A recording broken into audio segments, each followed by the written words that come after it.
जी बिल्कुल, वज़ीर-ए-आज़म आज़ाद कश्मीर राजा मोहम्मद फ़ारूक हैदर ख़ान के अहकामात के बाद मुकम्मल लॉकडाउन को ख़त्म करते हुए स्मार्ट लॉकडाउन का निफाज अमल में लाया गया। ताहम मंगल और जुमे को मुकम्मल लॉकडाउन बरकरार रखा गया।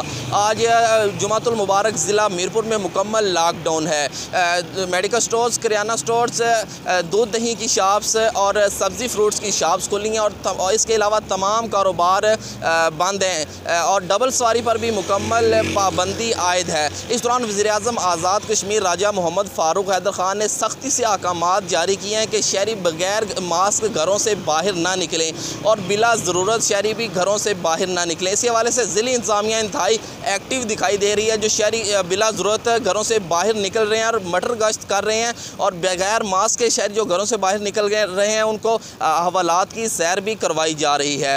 इसके अलावा वज़ीर-ए-आज़म आज़ाद कश्मीर राजा मोहम्मद फ़ारूक हैदर ख़ान की तरफ से मुज़फ़्फ़राबाद और ज़िला बिम्बर में मज़ीद 14 दिन के लिए मुकम्मल लॉकडाउन लगा दिया गया है। जी।